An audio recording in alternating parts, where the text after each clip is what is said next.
pagi teman-teman warga binaan yang terkasih dalam Kristus. Apa kabar? Luar biasa. Saya harap teman-teman yang terkasih selalu dalam keadaan sehat dan bersuka cita di dalam Dia. Pada pagi hari ini kita berkumpul lagi untuk bersatu hati, untuk bersama-sama memuji Allah kita, untuk bersyukur kepadanya dalam setiap keadaan kita. Untuk itu mari kita buat tanda kemenangan kita. Kita mau haturkan doa kehadapannya sebelum kita memulai pertemuan ini. Dalam nama Bapa dan Putra dan Roh Kudus, amin. Allah Bapa kami, Tuhan kami yang bertata dalam kerajaan surga, ya Tuhan, kami bersyukur kepadamu karena Engkau mengundang kami untuk ikut serta dalam ibadat pada pagi hari ini. Dengan rendah hati kami datang ke hadapan-Mu Tuhan, membawa serta pujian syukur, suka dan duka kami, dan serta segala kekurangan kami. Kami meluhurkan nama-Mu Tuhan, karena lewat ibadat ini kami boleh mengenang peristiwa dalam keselamatan, dalam sengsara dan wafat dan kebangkitan Tuhan kami Yesus Kristus. Kami mohon penerangan Roh Kudus-Mu agar segala perhatian, perasaan dan akal budi kami senantiasa terarah hanya kepadamu Tuhan. Kami mohon rahmat persekutuan dan kekuatan bagi setiap kami, dan juga bagi mereka yang tidak dapat hadir pada pagi hari ini.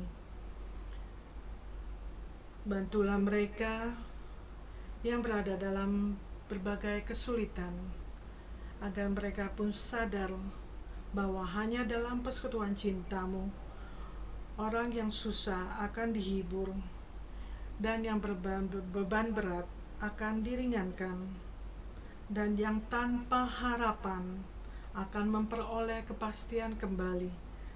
Semoga rahmat-Mu melimpah dalam setiap kami Tuhan, yang berkumpul dalam nama-Mu, sebab dengan mendengarkan dan merenungkan firman-Mu, sabda-Mu, kami akan memperoleh kekuatan untuk menghadapi kehidupan kami sehari-hari.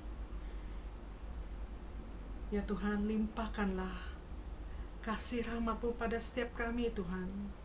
Doa ini kami haturkan kepadamu dengan perantaraan Tuhan kami Yesus Kristus. Amin. Dalam nama Bapa dan Putra dan Roh Kudus. Amin. Teman-teman yang terkasih, mari kita mau satukan hati dengan hati yang bersyukur. Kita mau memasuki gerbangnya dengan nyanyian yang penuh syukur untuk memenuhi bait-Nya yang kudus. Kita percaya di dalam Dia ada sukacita. Mari masuk gerbangnya.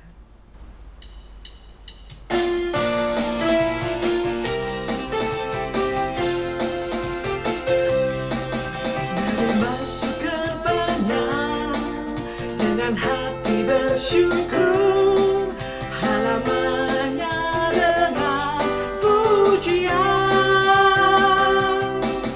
penuhi bait-Nya dengan nyanyian syukur, hadirat-Nya penuh sukacita. Sebab Tuhan Dia baik, dan anugerah-Nya kekal selama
sukacita di dalam Dia.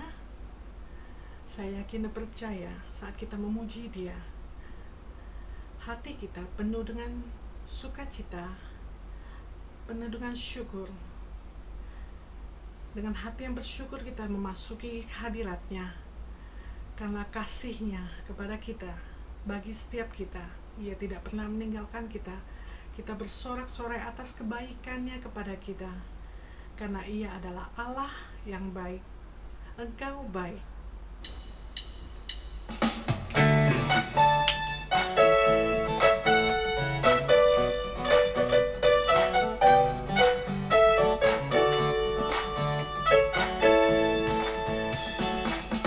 Dengan hati bersyukur masuk di hadirat-Mu, membawa pujian bagi-Mu, Yesus. Ku memandang wajah-Mu, bersuka di depan-Mu, sambil menceritakan kasih-Mu. Ku mengangkat tanganku, bersorak-sorai bagi kebaikan-Mu. Engkau baik, sangat baik, kasih setia-Mu tak pernah berubah. Engkau baik, sangat baik, kasih setia-Mu tak pernah berubah. Dengan hati bersyukur, dengan hati bersyukur masuk di hadirat-Mu, membawa pujian bagi-Mu, Yesus. Ku memandang wajah-Mu, bersuka di depan-Mu, sambil menceritakan kasih-Mu. Ku mengangkat tanganku, bersorak-sorai bagi kebaikan-Mu. Engkau baik, sangat baik, kasih setia-Mu tak pernah berubah. Engkau baik, sangat baik, kasih setia-Mu tak pernah berubah. Engkau baik, sangat baik, kasih setia-Mu tak pernah berubah. Engkau baik, sangat baik, kasih setia-Mu tak pernah berubah.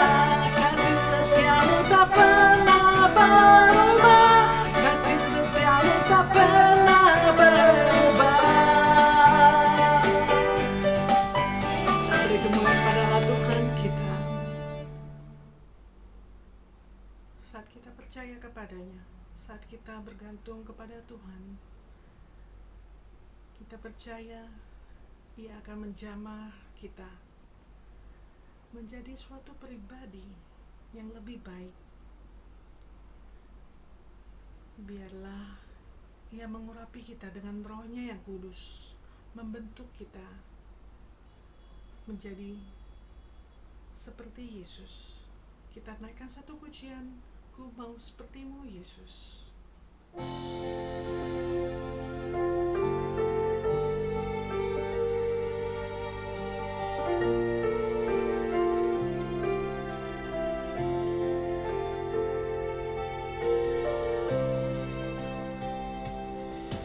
Bagaikan bejana siap dibentuk, demikian hidupku di tangan-Mu.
sesuai dengan kehendak-Mu Tuhan. Bagaikan bejana siap dibentuk, demikian hidupku di tangan-Mu. Terlalu rapat kuasa Roh-Mu, ku dibaharui selalu. Jadikan ku Allah dalam rumah-Mu, inilah hidupku di tangan-Mu. Bentuklah seluruh kehendak-Mu, pakailah sesuai rencana-Mu. Ku mau seperti-Mu, Yesus, disempurnakan selalu dalam segala jalanku, memuliakan nama-Mu. Ku mau seperti-Mu, Yesus, disempurnakan selalu dalam segala jalanku, memuliakan nama-Mu. Kau Allah yang besar, Tuhan.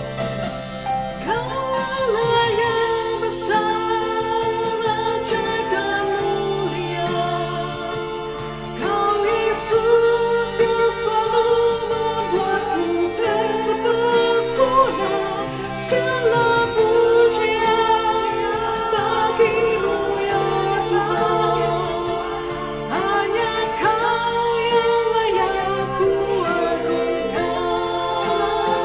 Kau Allah yang besar, ajaib dan mulia. Kau Yesus yang selalu membuatku terpesona. Segala pujian bagi-Mu ya Tuhan. Hanya Kau yang layak ku agungkan. Kau Allah yang besar, ajaib dan mulia. Kau Yesus yang selalu membuatku terpesona. Segala pujian bagi-Mu ya Tuhan. Hanya Kau yang layak ku agungkan. Kau Allah yang besar, ajaib dan mulia. Kau Yesus yang selalu membuatku terpesona. Segala pujian bagi-Mu ya Tuhan. Hanya Kau yang layak ku agungkan. Hanya Kau yang layak ku agungkan. Hanya Kau yang layak ku agungkan. Kau yang kami sembah, Kau Allah yang besar, ajaib dan mulia. Terima kasih Yesus, tinggallah dalam hati kami sembah-Mu Tuhan. Oh Yesus, oh Yesus, terima kasih. Terima kasih Yesus, terima kasih.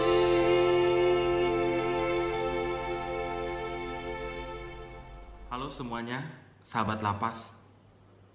Kembali kita berjumpa dalam renungan kita kali ini.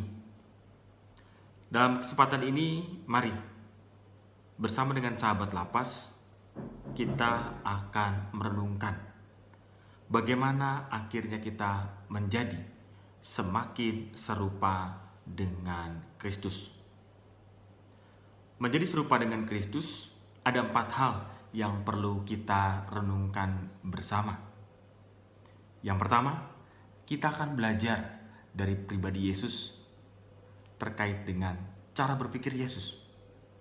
Yang kedua, kita akan belajar dari cara berbicara Yesus. Kita juga akan belajar dari cara Yesus bersikap. Dan yang terakhir, yang tidak kalah penting, adalah kita mau belajar dari cara Yesus itu bertindak. Mari kita belajar dari cara berpikir Yesus. Cara berpikir Yesus berpikir tentang yang namanya penderitaan.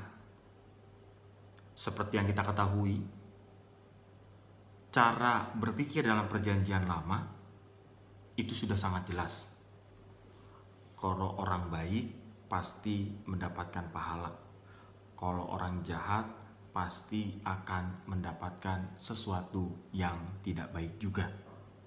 Tetapi ketika Yesus berbicara tentang penderitaan, sebenarnya di dalam kehidupan ini yang namanya penderitaan itu telah ada dan menjadi bagian dalam kehidupan kita sebagai manusia.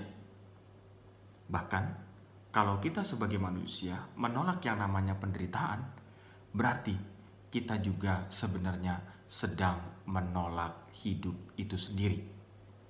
Maka dari cara berpikir Yesus ini, kita diajak untuk sehati, sepikir, berpikir tentang cara pikir Allah, berpikir tentang cara pikir Yesus, yakni penderitaan.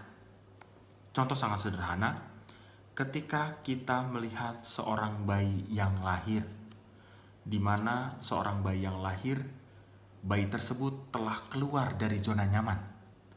Artinya dia keluar dari sesuatu yang nyaman, masuk ke dalam sesuatu yang tidak mengenakan, atau yang biasa kita sebut sebagai hilangnya zona nyaman ataupun hilangnya yang namanya rasa nyaman itu. Sehingga hal tersebut bisa kita katakan sebagai yang namanya penderitaan.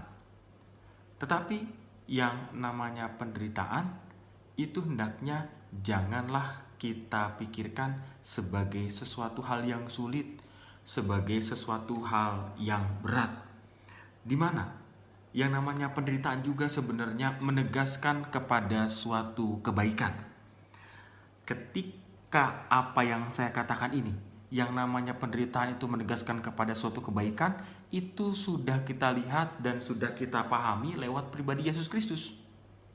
Di mana dalam seluruh kehidupannya, di dalam yang namanya cara berpikirnya Yesus tetap menunjukkan kepada kebaikan bagi banyak orang sekalipun ia menderita. Yang akhirnya kita tahu, Yesus menderita wafat di kayu salib. Semakin serupa dengan Yesus yang kedua adalah kita mau merenungkan bagaimana cara Yesus berbicara. Yesus berbicara tentang yang namanya penghiburan. Yesus selalu memberikan penghiburan kepada setiap orang yang dijumpainya.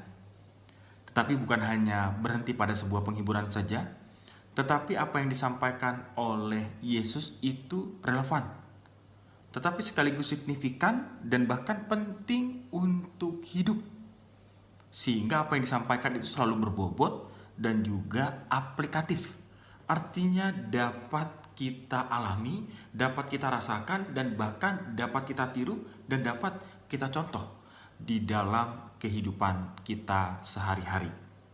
Sehingga harapannya dari kita yang ingin juga semakin serupa dengan Kristus lewat cara berbicara seperti itu yang sudah saya sampaikan kepada Anda sekalian, sehingga apa yang kita sampaikan itu sungguh-sungguh menjadi berkat bagi banyak orang. Semakin serupa dengan Yesus yang ketiga adalah Yesus ingin mengajarkan kita dari cara bersikap.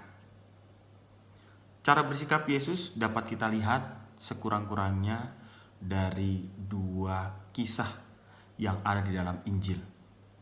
Kisah yang pertama, ketika Yesus berhadapan dengan seorang perempuan yang kedapatan berbuat zina, dan juga sikap Yesus yang kedua yang boleh kita temukan di dalam Injil ketika Yesus berjumpa dengan perempuan Samaria di sumur Yakub.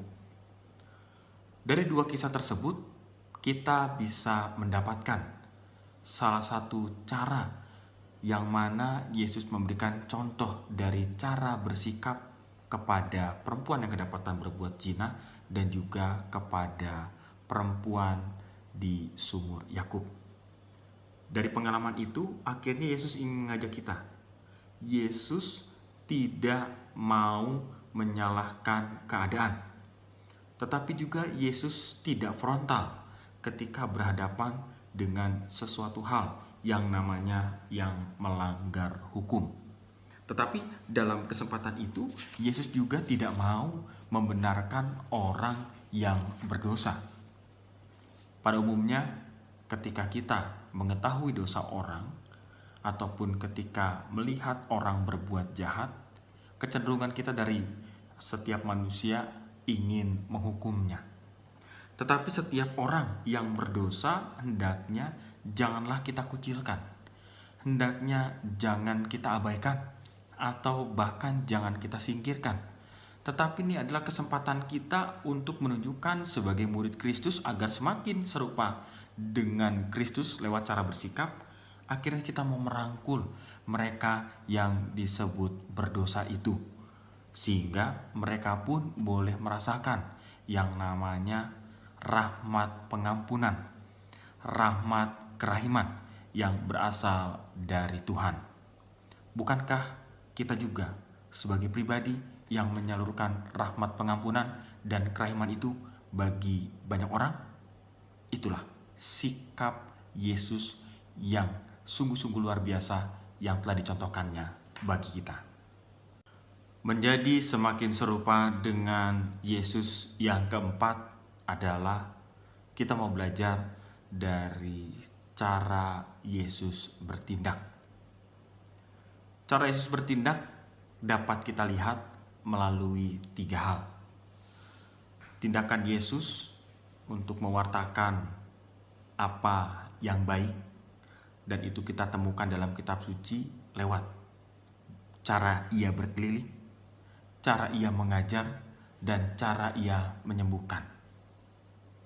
Berkeliling, ketika Yesus berkeliling, kita diajak untuk melihat Yesus itu keluar dari dirinya untuk menjumpai banyak orang. Dan kita ketahui musuh dari berkeliling adalah rasa malas dan juga sibuk dengan diri kita sendiri. Maka dengan Yesus mau keluar bagi banyak orang dan kehadirannya itu boleh dijumpai banyak orang, itu adalah upaya dari dirinya untuk semakin mengenal siapa orang lain, dan juga orang lain pun harapannya semakin mengenal dirinya lewat cara berkeliling. Yang kedua adalah cara mengajar. Lewat cara mengajar ada 3 hal yang dapat kita lihat. Artinya Yesus ingin memberikan pengetahuan, Yesus ingin memberikan yang namanya skill, Yesus ingin memberikan yang namanya attitude. Dari ketika Yesus memberikan yang namanya pengetahuan, Yesus ingin menyampaikan pengetahuan agar pengetahuan yang diberikan itu relevan, signifikan bagi hidupmu. Dan bahkan yang kedua, lewat skill, artinya Yesus juga ingin mengajarkan kepada kita bagaimana diri ini bisa mengenali, bagaimana diri ini bisa mengungkapkan perasaan yang ada di dalam diri atau perasaan yang ada di dalam hati. Dan yang ketiga, lewat yang namanya attitude ataupun sikap. Artinya kita diajak sebagai pribadi untuk membangun sikap ini.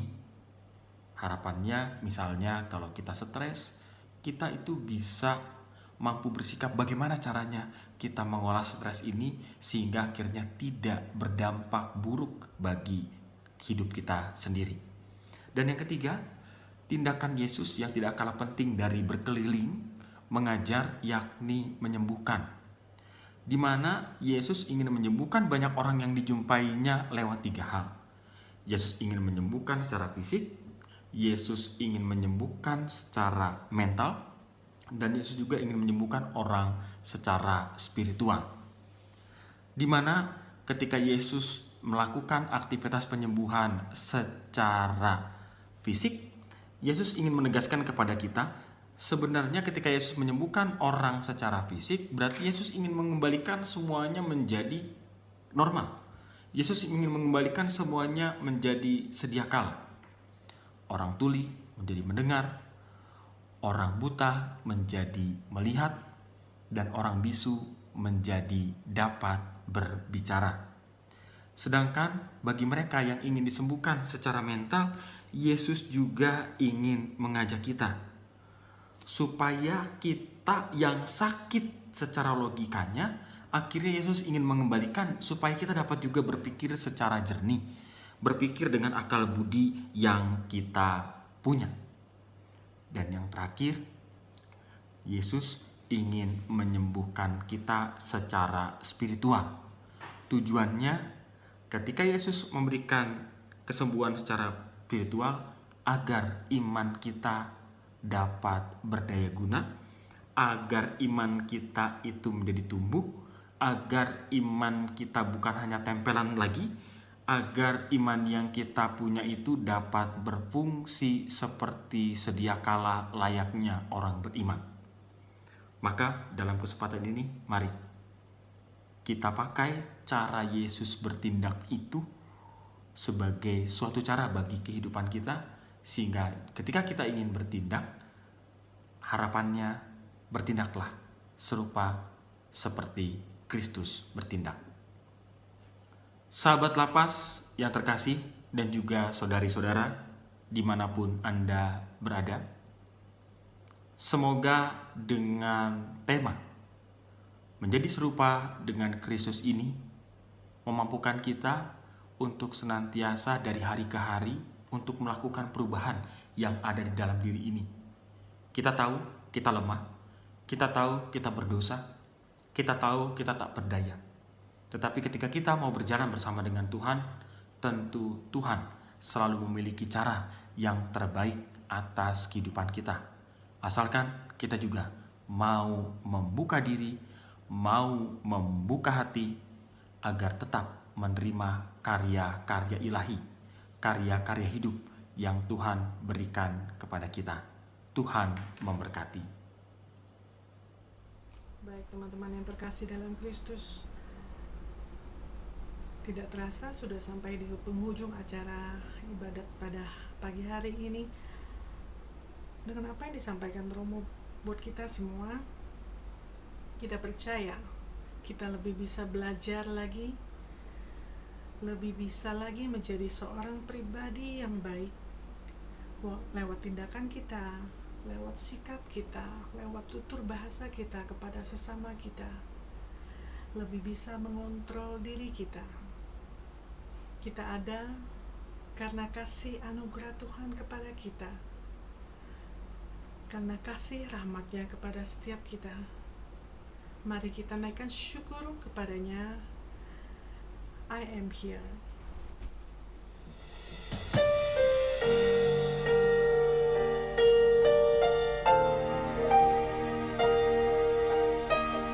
Kami ada karena kasih-Mu Tuhan.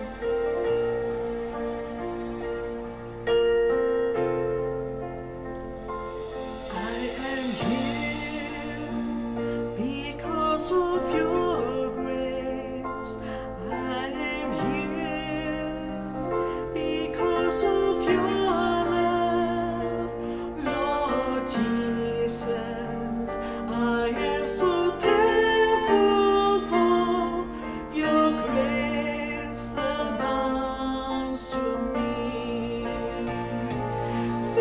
you, Jesus. Jesus, Jesus, thank you, Jesus. It's only by your grace that I could live today. Forever I will praise your name. Kami ada karena anugerah-Mu, Tuhan. Ku ada sebab anugerah-Mu. Ku ada karena kasih-Mu, Tuhan Yesus. Ku berterima kasih buat kasih rahmat-Mu. Terima kasih, Yesus, Yesus. Terima kasih, hanya anugerah-Mu buat hidupku sekarang. Ku kan memuji-Mu selamanya. Thank you, Jesus. Jesus, Jesus, thank you, Jesus. It's only by your grace that I can live today. Forever I will praise your name. Forever I will praise your name. Ku kan memuji-Mu selamanya. Terima kasih, sampai bertemu lagi bulan depan. Tuhan Yesus memberkati.